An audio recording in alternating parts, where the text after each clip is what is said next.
Morning or good afternoon, depending on when you're watching. I'm Nancy from Black Sheep Knitting. I'm sitting here in my yarn shop in Needham, Massachusetts. We do a weekly podcast, or vlog as they say, and we like to give tips and tricks and ideas for new patterns and new yarn in the shop and new things in the shop.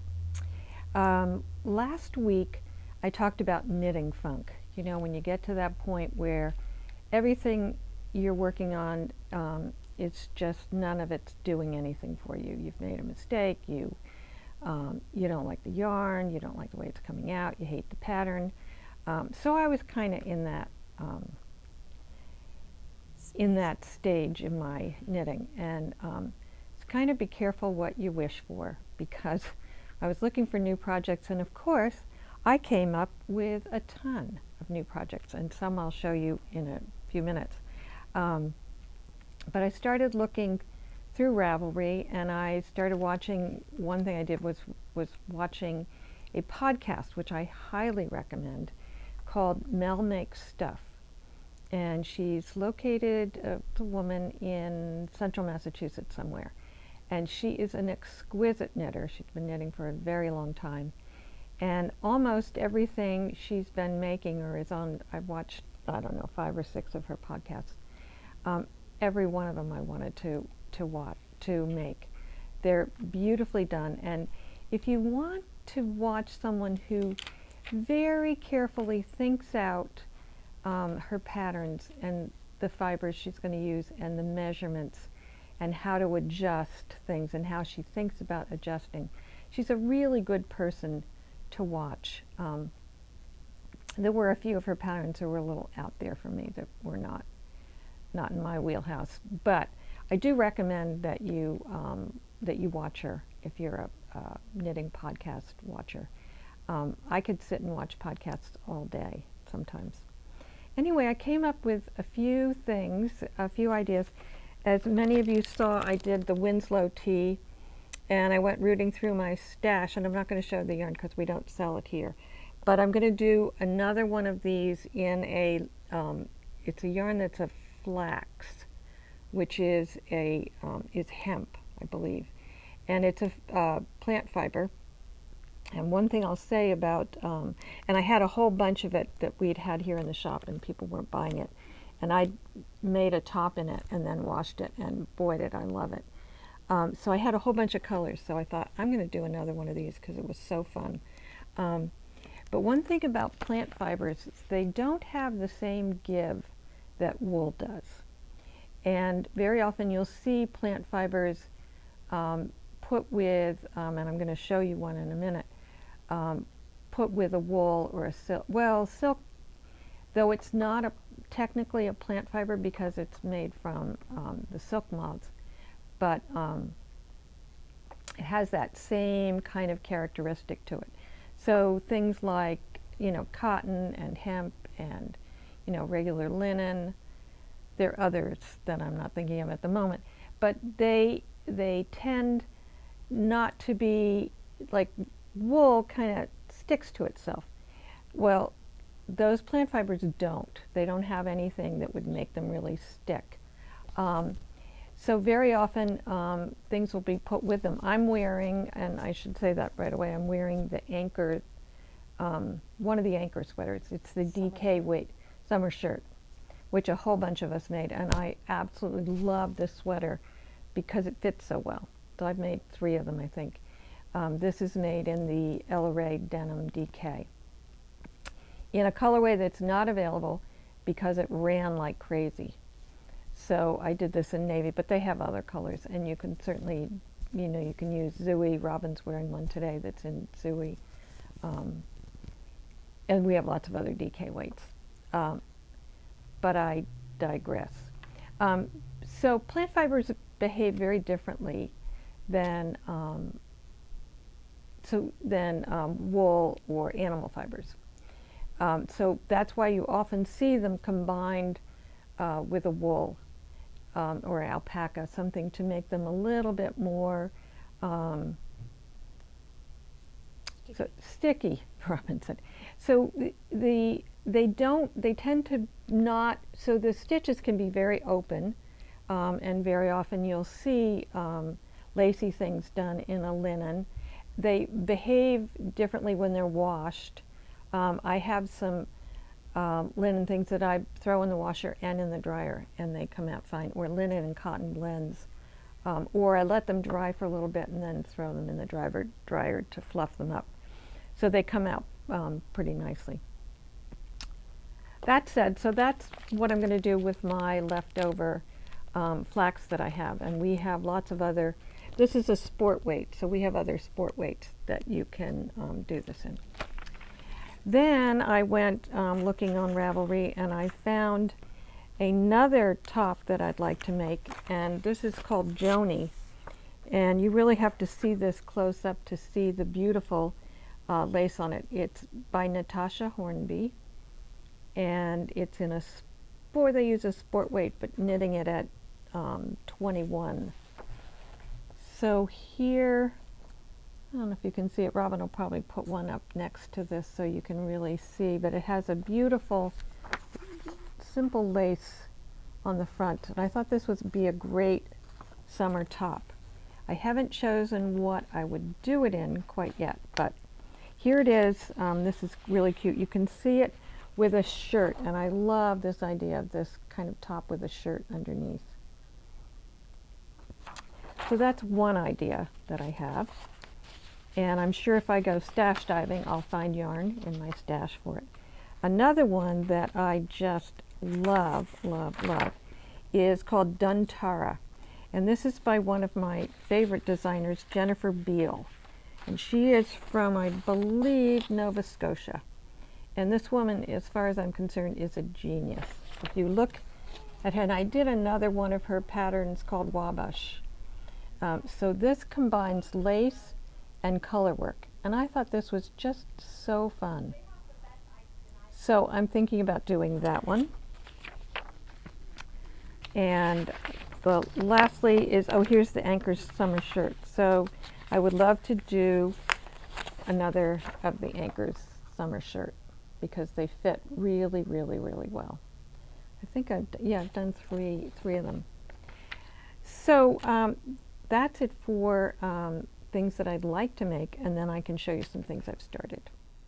So I wanted to show you the progress I've made. I'm almost finished with my Wreaths cardigan, which is a cropped cardigan. We had one here in the shop that we ended up making quite long, but this is the cropped version, and mine's going to get blocked, but I'm making it in Chi-Chi, which is an alpaca linen blend. And this is the back of the sweater, and you can see it's short. It will be blocked to be longer, plus it gets a big collar up here. But I must say I had fun making this. It was a pretty quick knit, and I'm now picking up stitches for the collar, which is going to be about 3 inches, I think, of garter stitch. So I'm picking up, and it tells you I got pretty close to the number that they asked you to pick up.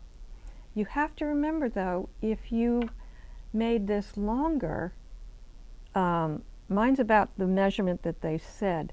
If you make this longer, you're going to pick up more stitches. So just think, this portion will be longer. The back will probably be the same as what they tell you. And then, of course, this will be.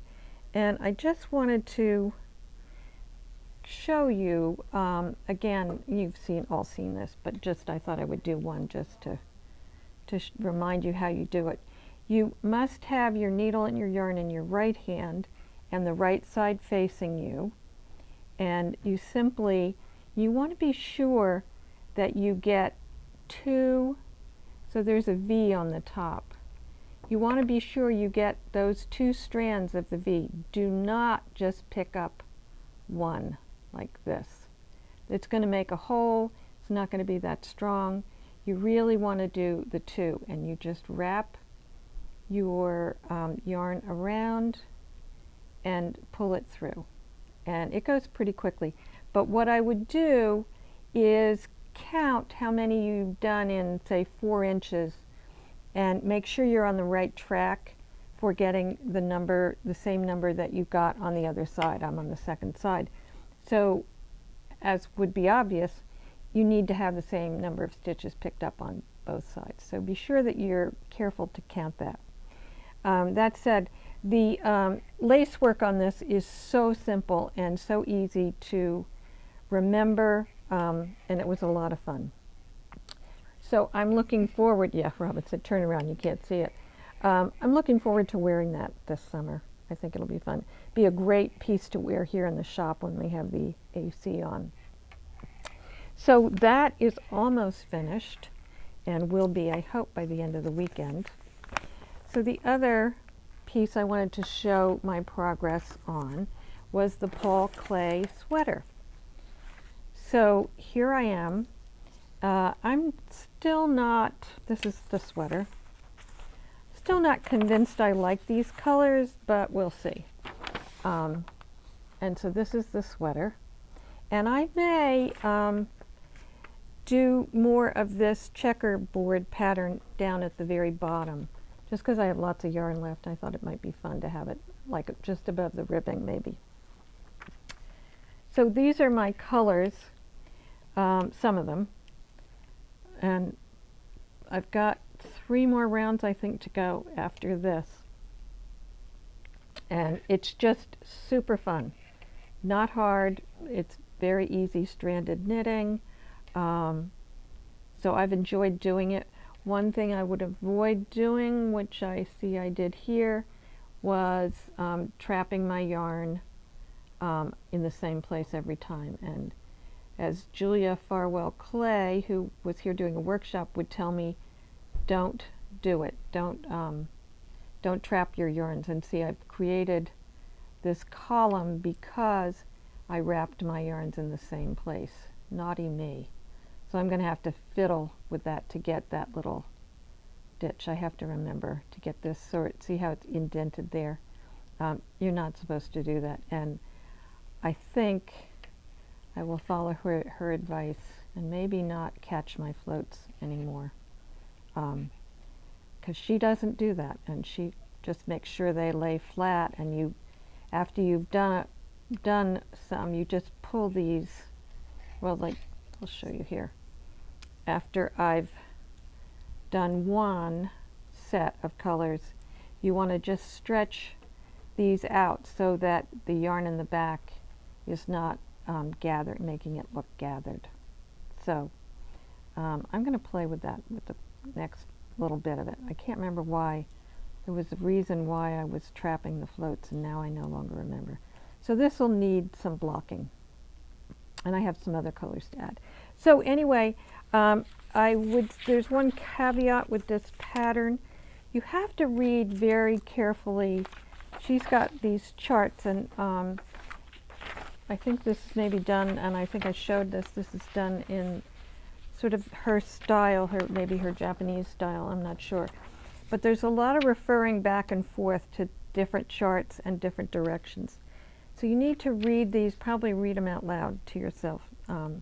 I've caught on and figured it out, but it did take me a few minutes, I think, to do that. So those are those projects.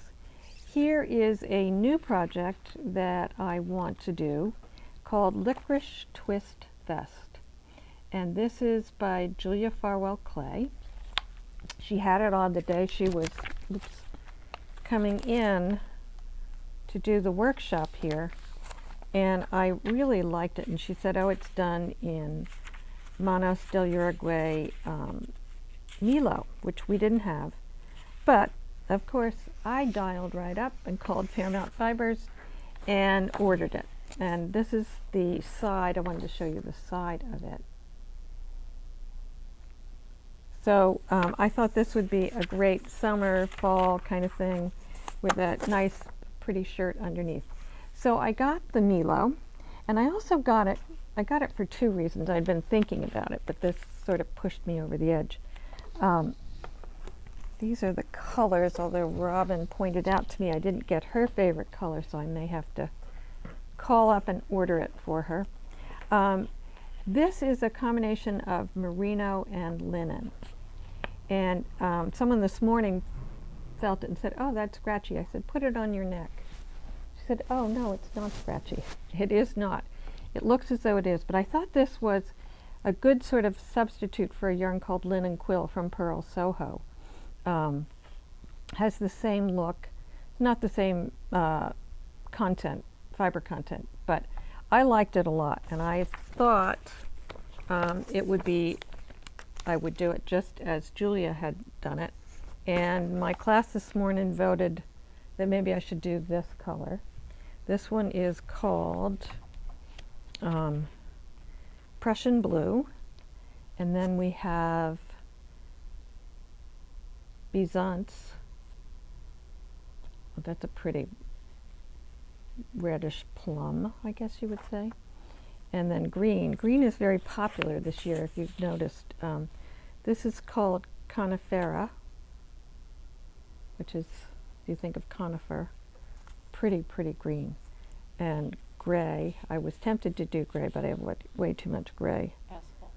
This is asphalt. Robin already knows. This is Baltico, which is a beautiful blue. Has just maybe a hint of greenish in it. And then this one was the one I was really tempted to do, but changed my mind. Called Kasbah, and I love this color. Ooh. And finally, I also love this one. Is there a color I don't love? Probably not. This one's called... The one you didn't order for me. The one I didn't order for Robin. Okay, Robin. And this one is called Roma. So these are great. Be nice for summer tops, nice for sweaters, and shawls. This would be great for a summer shawl, a lacy summer shawl to wrap around you. So those are new in the shop. I wanted to see how much this called for. So for my size, it's 2 skeins. So that's pretty good. I'm happy to see that. So that'll be fun. And then also back in the shop, and I'll show you these colors because these are a great choice for doing the Paul Clay sweater. For doing this, these minis will be perfect. So these are the Fino minis, and we were using them for Color Riot, maybe? I can't remember now. Robin and I are both having old lady moments today. So this one is called Augusta. These blues. This one is called Daphne. They're all named after women. And some of these, I think we've had most of these before, but I'm not sure all of them. This is Amelia. This is one of my favorites because I love this hot pink. And this is Dorothea. That's a beautiful one. And finally, Phoebe. This is Phoebe. Oh, Robin, you're good. You know these. So anyway, these are in the shop. They're great for shawls. Again, they're fabulous for color work. Really nice.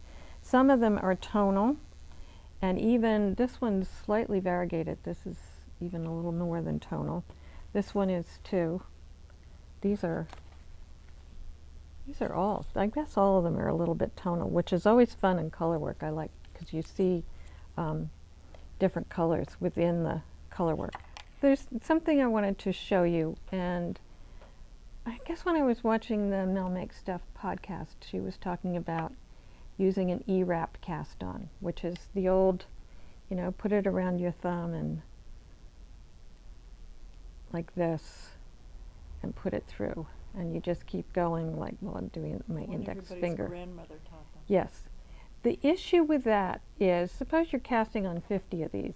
What happens by the time you've knit, you end up with this expanse of yarn in between the stitches you knit and the one you're going to knit. There's a way to avoid that, and it's a really simple solution. So you do your E-wrap. So I would normally, this is the way I would do it and keep putting it on here. But if you take a hold of the bottom, this is your working yarn, and you take your finger and twist it around, it gives it an extra twist, and it anchors that a little bit more so that you don't end up with that long, and I'll show you again. I hold the bottom, so this is being held between my fingers, and I take this finger and turn it around. You don't do, I don't know, people were doing it some other weird way, but this is the way to do it. Hold the bottom, turn your finger so it gives it an extra twist, and you can see, I'll do that again, how it, oops. So you'll see a difference if you look up closely. Here were the two I did with the regular E-wrap cast on. This is with the twisted, and it gives you more of an edge to the bottom, which I like, but it also avoids that awful gap of yarn that you get between your stitches that you've knit and the ones you're about to knit. So I recommend that because there are lots of places when you're doing an armhole, various places where you have to add more stitches. This is a really good, or for those of you who like to do an E-wrap cast on for your cast on, I recommend this. It's much better, and you aren't going to get that big, because the yarn is really secured here. With this, it's not, and somehow you end up with that gapiosis, as they'd say. So that's that. I did want to wish everybody who is a mother happy Mother's Day, or grandmother, I suppose, but it's really Mother's Day. And on my Mother's Day, I think I'm going to go to the New Hampshire Sheep and Wool Festival, which is up near just maybe east of Manchester, New Hampshire. From Boston, it's about an hour and 40 minutes. I find yarn festivals really fun to go to for many, many reasons. One, you get to see yarn that you aren't going to necessarily find in your local yarn shop. They're hand dyers that come from all over the region for these. You'll see samples of things that you aren't going to see in your yarn shop.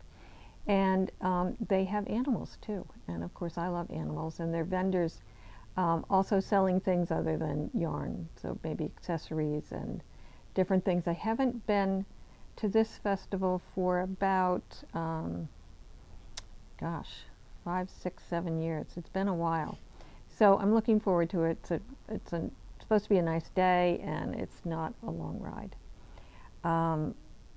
That's probably it for now. We have lots of summer yarns, so I do recommend. We're getting in, and it hasn't come yet. It was supposed to come the other day, but for some reason they had a credit card mix-up or something. I'm getting the Blue Sky organic cotton back in the shop. So that's very exciting. It's a worsted weight, soft, washable cotton, and we just love it. And so I'm so happy to bring that back.